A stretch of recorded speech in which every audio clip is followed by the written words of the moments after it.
नारायणोपनिषत्तु। ओम सहना भवतु सहनौ भुनक्तु सह वीर्यं करवावहै तेजस्विनावधीतमस्तु मा विद्विषावहै। ओम शांति शांति शांतिः। अदपुरुषो ह वै नारायणो कामयत प्रजासृजेति। नारायणात् प्राणो जायते मनः सर्वेन्द्रियाणि च कं वायुर्ज्योतिरापपृथिवी विश्वस्य धारिणी। नारायणात् ब्रह्मो जायते नारायणाद् रुद्रो जायते नारायणादिन्द्रो जायते नारायणा प्रजापतयः प्रजायन्ते नारायणाद् वागसादित्या रुद्रावसवः सर्वाणि च छन्दागुंसि नारायणादेव समुत्पद्यन्ते नारायणे प्रवर्तन्ते नारायणे प्रलीयन्ते।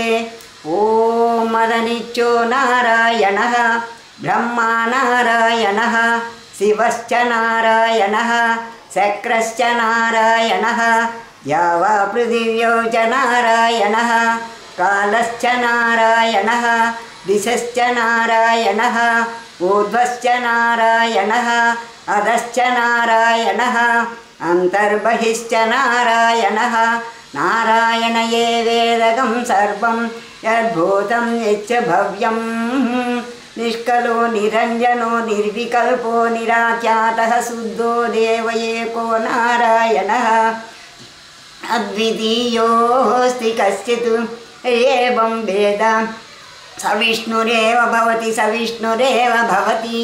ओमित्यग्रे व्याहरेत् नम इति पश्चात् नारायणायेति वरिष्ठात् ओमित्येकाक्षरं नम इति द्वे अक्षरे नारायणायेति पञ्चाक्षराणि।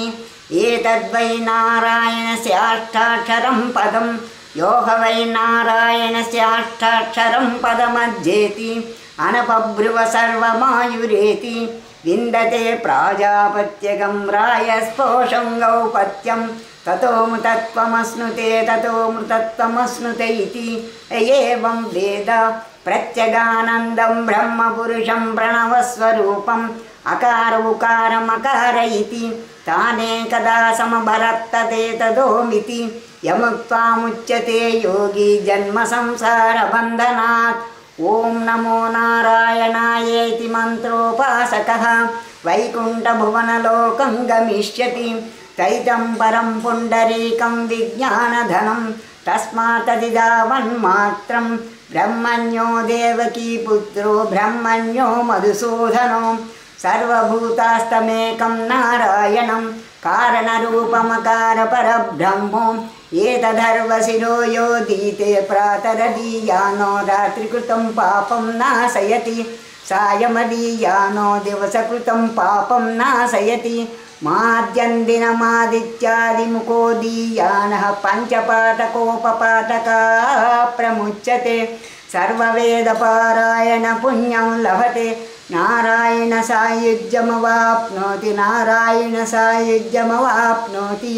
एवं वेद इत्युपनिषत्। ओम शांति शांति शांतिः।